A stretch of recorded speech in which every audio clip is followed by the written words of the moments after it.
Baik, kita akan lanjutkan materi kita. Hari ini kita akan melanjutkan. Kalau yang tadi adalah rule base, sekarang kita akan lihat yang case base ya. Jadi di case base similarity, case base knowledge recommendation ini kita akan menggunakan beberapa pendekatan, yakni basisnya adalah similarity. Namun similarity yang ada pada case base ini sedikit berbeda. Kenapa? Karena kita tidak menggunakan similarity yang seperti yang sebelumnya ya. Ada sedikit perubahan dari similarity yang akan kita manfaatkan. Meskipun demikian, tapi similarity yang ada ini basisnya masih mirip dengan yang sebelumnya. Hanya saja kita menggunakan weighting ya, dimana masing-masing weight untuk setiap atribut dari requirement yang ada ini berbeda. Contoh misalkan requirement kita memiliki ada 3 atribut ya. Requirement dari seorang user ini memiliki 3 atribut. Yang pertama adalah harga, yang kedua adalah berapa besar megapikselnya, terus kemudian yang ketiga adalah apakah dia bisa bersuara atau tidak gitu ya. Bersuara dalam artian semacam alarm atau yang lainnya gitu ya. Nah, dari posisi itu sebenarnya kita bisa tahu bahwa barangkali seorang user lebih memilih harga itu lebih penting bila dibandingkan dengan requirement yang bersuara atau tidak. Maka kita bisa katakan bahwa harga nanti akan diberikan bobot yang lebih gitu ya. Tentunya adalah yang lebih dari lebih similar atau lebih sama gitu ya, lebih mendekati dari apa yang diinginkan oleh seorang user, seperti itu. Nah, untuk masing-masing atribut nanti ini kita akan cari similarity di masing-masing produknya, masing-masing atributnya ya. Jadi atribut tertentu nanti kita akan lihat. Terus kemudian untuk setiap atribut ini nanti akan berbeda settingnya ya. Kenapa? Karena ada beberapa konsep yang sifatnya adalah more or less is better ya. Anggap kasus seperti ini. Pada saat kita meminta bahwa megapiksel, kita tahu bahwa jumlah megapiksel yang semakin besar itu adalah semakin baik gitu ya. Maka kita akan katakan bahwa megapiksel itu adalah menggunakan representasi dari more is better ya. Sehingga nanti produk yang kita miliki kalau kita kurangkan dengan dengan requirement yang ada, maka ini semakin besar nilainya, maka dia akan memiliki nilai yang lebih baik gitu ya. Atau mungkin konsep yang sifatnya adalah less is better ya, dimana less is better adalah pada saat nilai itu semakin rendah, maka kita akan katakan bahwa nilainya akan semakin baik gitu ya.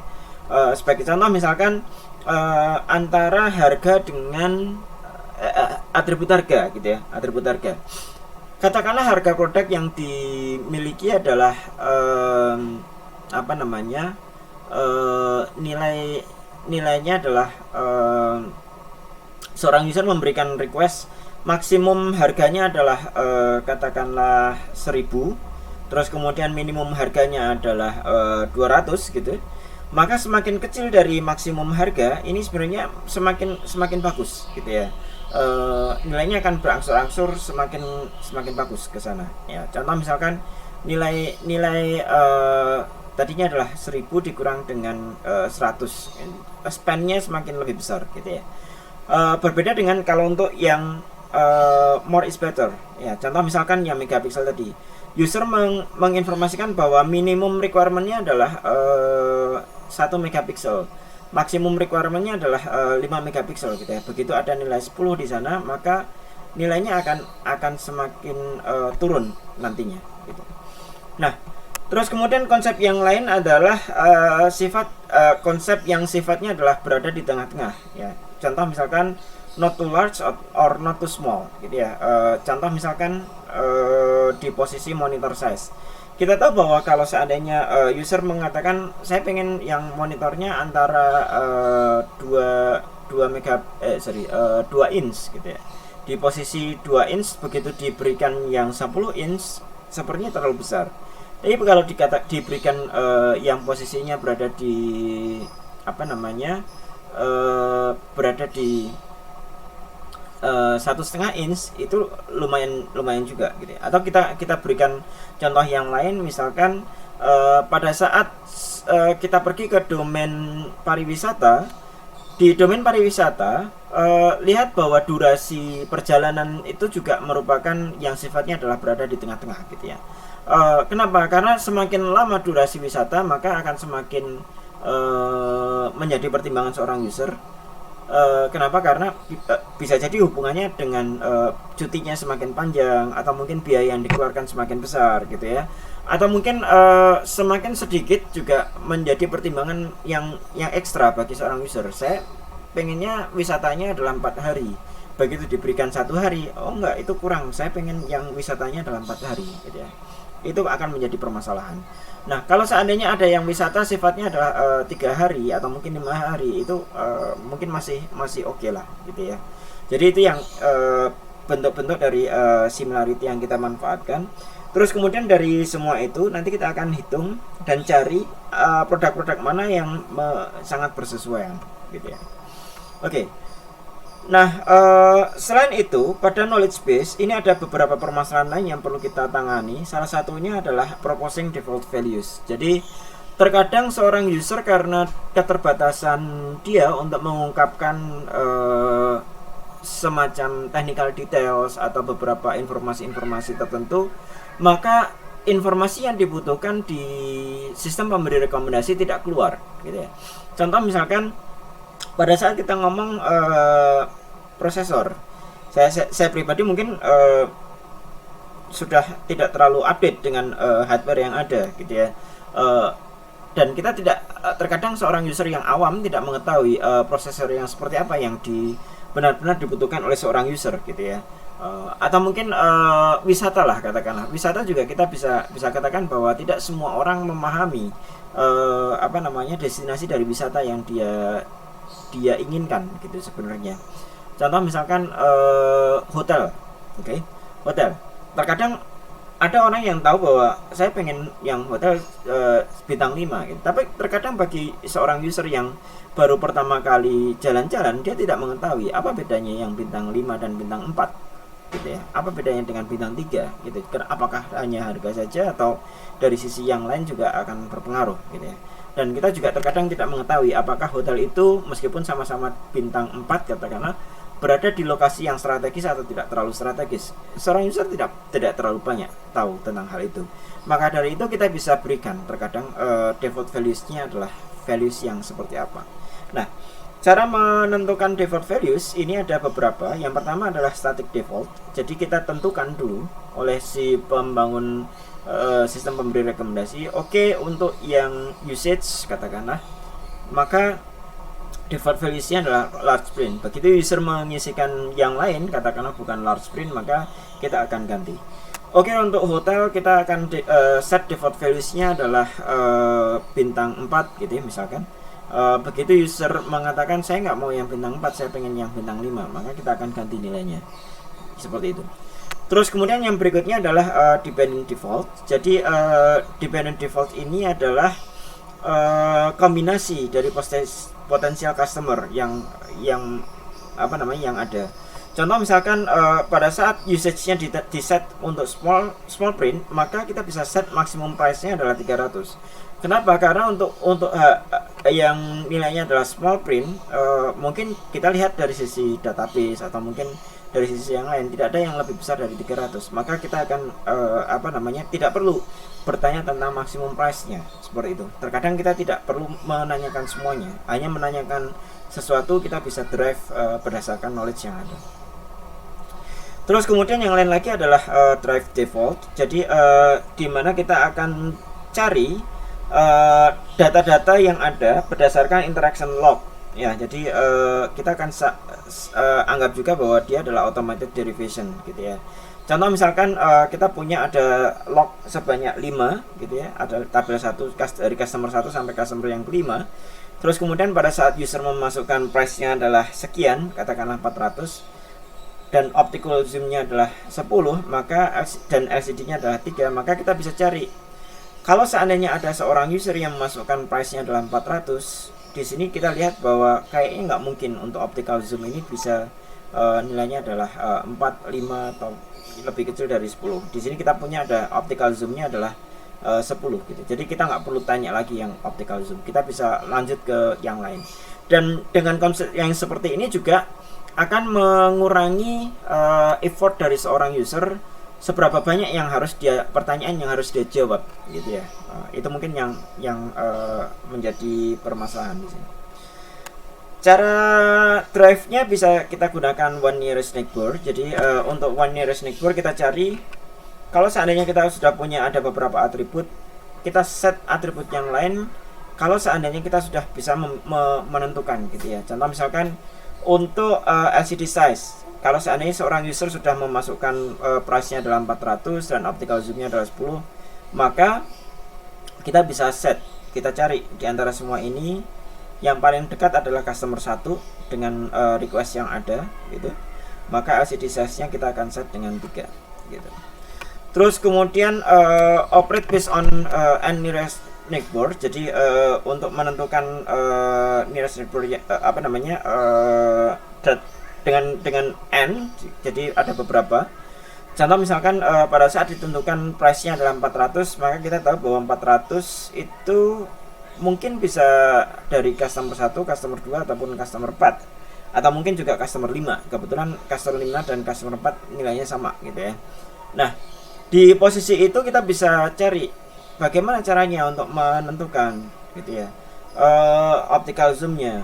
Oke, untuk di posisi ini karena mungkin kita bisa cari rata-rata atau mungkin majority vote gitu ya. Cari yang paling banyak itu siapa sih gitu ya. Seperti itu yang ada. Kalau kita menggunakan majority vote ya berarti di posisi ini adalah karena tetangganya adalah customer 1 dan customer 2 ngevote 10 kali, maka ini jauh lebih banyak gitu ya, mendapatkan voting lebih besar gitu ya. Kita bisa dapati bahwa nilainya adalah 10 optical zoom. Nah, pada knowledge base recommender system ini ada beberapa permasalahan. Pada saat kita mengumpulkan pertanyaan-pertanyaan dari seorang user, akan sangat sulit untuk bertanya gitu ya. Kenapa? Karena sebenarnya seorang user ini biasanya hanya ingin menjawab tidak terlalu banyak gitu ya pertanyaan.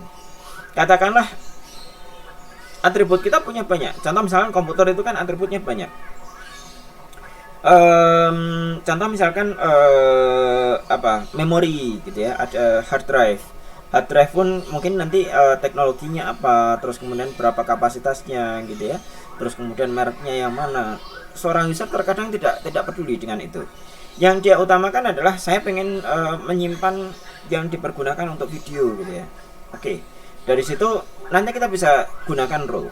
Terus kemudian setelah kita ngomong masalah video, karena kita tahu bahwa video itu nanti berhubungan dengan hal-hal yang lain, maka kita bisa eliminir beberapa pertanyaan yang lain gitu ya. Nah, caranya gimana? Ada beberapa pendekatan. Jadi yang pertama adalah kita bisa gunakan probabilitas gitu ya. Apa sih yang biasa dijawab oleh seorang user gitu ya. Pertanyaan-pertanyaan yang mana yang menjadi pertanyaan berikutnya yang dijawab oleh seorang user gitu ya. Nah, itu yang akan kita record. Jadi di posisi 1 pertama kali ini, katakanlah user pertama menjawab price, user kedua menjawab mengklik opsi untuk di optical zoom. Terus kemudian di posisi 3 dia menjawab memberikan data terhadap megapiksel dan seterusnya. Jadi kita akan log interaksi dari user ini terhadap pertanyaan-pertanyaan kita. Terus kemudian nanti interface dari recommender system kita, mungkin kita tidak perlu menampilkan semua pertanyaan langsung, hanya menampilkan katakanlah 2 atau 3 pertanyaan saja, karena seorang user bisa saja menjawab 3 gitu ya. Contoh misalkan menjawab yang pertama adalah posisi menjawab karena probabilitasnya adalah paling tinggi di sini price, maka kita tampilkan price. Terus kemudian dari posisi 2 kita cari probabilitas yang paling besar. Kalau seandainya seorang user sudah menjawab price, nanti berikutnya adalah pertanyaan berikutnya apa sih gitu ya. Itu yang menjadi concern kita. Nah, kita bisa cari dengan menggunakan probabilitas tertentu. Contoh misalkan kita bisa gunakan majority votersnya. Contoh misalkan pada saat seorang sudah menjawab price, maka kita kita yang kita bisa tanyakan, mungkin kita tanyakan optical zoom yang berikutnya gitu ya. Kenapa? Karena pada saat seseorang sudah menjawab price, maka yang berikutnya adalah optical zoom. Atau mungkin pada saat ada 3 pertanyaan kita tampilkan langsung, terus kemudian orang pertama menjawab price, terus kemudian di pertanyaan kedua dia menjawab megapixel gitu ya. Terus kemudian karena yang ketiga adalah pertanyaan yang masih kita tampilkan di sana, pertanyaannya adalah yang keempat siapa yang menjadi probabilitas terbesar. Nah, ini akan menjadi concern kita pada saat kita menggunakan knowledge base. Jadi pertanyaan itu pun bisa kita tanyakan sampai si user menjawab. Terkadang kan user jenuh gitu ya, ditanya terus gitu, dia nggak tahu sebenarnya, nggak terlalu tahu dengan data yang ada. Ingat bahwa dengan knowledge base biasanya ini sangat cocok untuk interaksi yang sifatnya adalah sangat jarang untuk digunakan. Oke, itu tadi bagaimana menentukan next question. Nah, sekarang kita akan coba cek yang lain lagi, yakni bagaimana cara kita untuk bisa mengatasi kalau seandainya si requirement-nya ini tidak menghasilkan item apapun gitu ya. Contoh misalkan kita punya ada 8 item ini, dengan requirement ini price-nya kurang dari 150. Oke, ini yang price-nya kurang dari 150 nggak ada, cuma satu item ini saja. Terus kemudian optical zoom-nya yang 5. Lihat bahwa di posisi price-nya kurang dari 150, optical zoom-nya hanya 4 gitu ya. Jadi artinya tidak bisa memberikan